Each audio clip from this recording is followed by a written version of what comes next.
తెలంగాణ రాష్ట్రంలో పర్యాటక రంగం అభివృద్ధికి ప్రభుత్వం నూతన టూరిజం పాలసీని ఆవిష్కరించింది.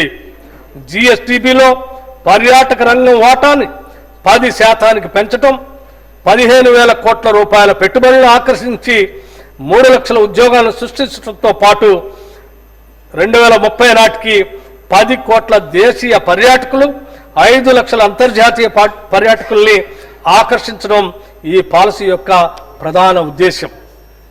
ఈ పాలసీలో భాగంగా రాష్ట్రంలో 27 ప్రత్యేక పర్యాటక ప్రాంతాలను అభివృద్ధి చేయడంతో పాటు రాజీవ్ గాంధీ అంతర్జాతీయ విమానాశ్రయం, రీజనల్ రింగ్ రోడ్ సమీపంలో మౌలిక వసతులను అభివృద్ధి చేయటం జరుగుతుంది.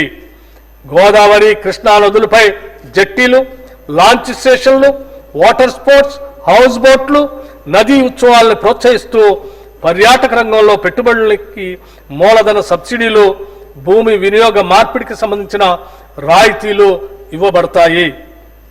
నల్లమలలో పర్యాటక ప్రాంత అభివృద్ధికి రాష్ట్ర ప్రభుత్వం 242 కోట్ల రూపాయలతో పనులు చేపట్టింది.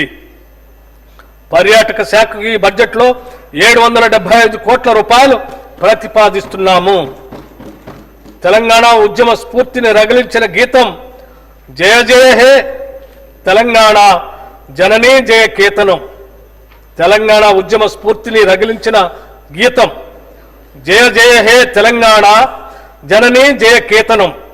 మన కవి అందశ్రీ రచించిన ఈ గీతం తెలంగాణ ప్రజల అస్తిత్వానికి, పోరాట దీక్షకి, త్యాగాలకి మరియు విజయాలకి ప్రతీక. దీనిని మన రాష్ట్ర గీతంగా అధికారికంగా ప్రకటించి తెలంగాణ పోరాట యోధుల త్యాగాలను, ఆశయాల్ని గౌరవించుకున్నాం. తెలంగాణ తల్లి రూపుని అధికారికంగా గుర్తించి ఆ తల్లి విగ్రహాన్ని అత్యంత వైభవంగా రాష్ట్ర సచివాలయ ప్రాంగణంలో ప్రతిష్ఠించాం. కుల, వర్గ మరియు ప్రాంతీయ గుర్తింపుల్ని అధిగమిస్తూ ఆత్మగౌరవం, సాధికారిత మరియు సమగ్రతను ప్రదర్శించేలా ఈ విగ్రహాన్ని రూపొందించాం. రాష్ట్ర ప్రభుత్వం అధికారికంగా సినీ, టీవీ, నాటక కళారంగానికి ప్రతిష్టాత్మకంగా ఇచ్చే గద్దర్ ఫిలిం అవార్డుని వచ్చే నెలలోనే ఇవ్వబోతున్నాం. తెలంగాణ ప్రభుత్వం సమగ్ర క్రీడా విధానాన్ని ప్రవేశపెట్టి యంగ్ ఇండియా స్పోర్ట్స్ యూనివర్సిటీని ఏర్పాటు చేయాలని నిర్ణయించింది. అంతర్జాతీయ ప్రమాణాలతో నిర్మించే ఫ్యూచర్ సిటీలో స్పోర్ట్స్ హబ్ని ఏర్పాటు చేయనున్నాం. 12 క్రీడల అకాడమీలని స్పోర్ట్స్ యూనివర్సిటీలో భాగంగా ఏర్పాటు చేస్తాం.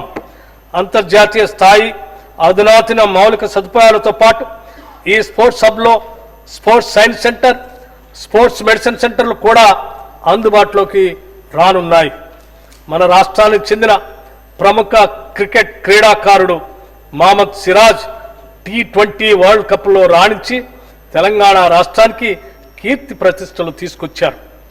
వారిని రాష్ట్ర ప్రభుత్వం సత్కరిస్తూ డిఎస్పీ ఉద్యోగంతో పాటు జూబ్లీహిల్స్లో 600 చదరపు గజాల ఇంటి స్థలాన్ని కేటాయించింది.